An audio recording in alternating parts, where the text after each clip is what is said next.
KPCC പുനഃസംഘടനയിൽ രണ്ടും കൽപ്പിച്ച് നീങ്ങാൻ ഹൈക്കമാൻഡ് തീരുമാനം. പുതിയ KPCC അധ്യക്ഷനെ ഇന്നോ നാളെയോ പ്രഖ്യാപിക്കുമെന്നാണ് വിവരം.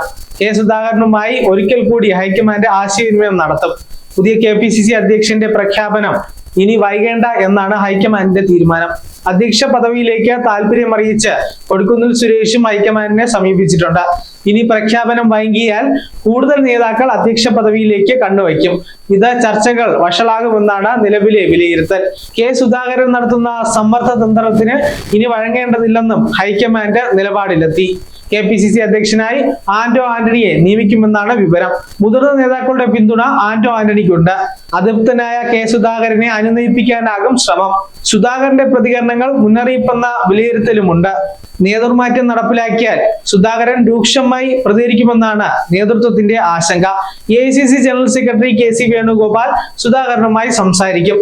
അതേസമയം KPCC അധ്യക്ഷ സ്ഥാനത്ത് നിന്ന് ഉടൻ ഒഴിയില്ലെന്നായിരുന്നു കെ സുധാകരൻ കഴിഞ്ഞ ദിവസം നടത്തിയ പ്രതികരണം. തന്നോട് ആരും മാറാൻ പറഞ്ഞിട്ടില്ലെന്നും അങ്ങനെ പറയാത്തിടത്തോളം കാലം മാറേണ്ട ആവശ്യമില്ലെന്നും കെ സുധാകരൻ തിരുവനന്തപുരത്ത് മാധ്യമങ്ങളോട് പറഞ്ഞിരുന്നു.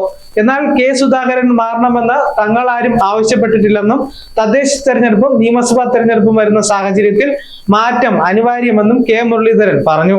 അന്തിമ തീരുമാനം ഹൈക്കമാൻഡിന്റേതാണെന്നും കെ മുരളീധരൻ കൂട്ടിച്ചേർത്തു. അതേസമയം കെ സുധാകരൻ നടത്തുന്ന പരസ്യ പ്രതികരണങ്ങളിൽ ഹൈക്കമാൻഡ് കടുത്ത അതൃപ്തിയിലാണ്.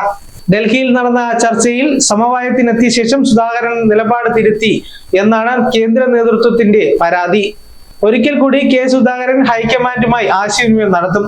പുതിയ KPCC അധ്യക്ഷൻ ആരാണെന്നതിൽ നിർദ്ദേശം ആരായി. KC വേണുഗോപാൽ ഡൽഹിയിലേക്ക് തിരിച്ച ശേഷം അന്തിമ ചർച്ചയിലേക്ക് കടക്കും. അതിനു പിന്നാലെ ഇന്ന് വൈകുന്നേരമോ നാളെയോ പ്രഖ്യാപനം ഉണ്ടായേക്കും. ആന്റോ ആന്റണിയുടെ പേരിനാണ് മുൻതൂക്കം. പേരാവൂർ MLA സണ്ണി ജോസഫും സജീവ പരിഗണനയിലുണ്ട്. News desk Saag news. നേരിന്റെ വാർത്തകൾ നിങ്ങളുടെ വിരൽത്തുമ്പിൽ എത്താനായി സാഗ് ന്യൂസ് ചാനൽ സബ്സ്ക്രൈബ് ചെയ്തും ഷെയർ ചെയ്തും ഒരു ശരിയായ മാധ്യമ നിലപാടിന് നിൽക്കാൻ ഞങ്ങൾ നിങ്ങളെ ക്ഷണിക്കുന്നു.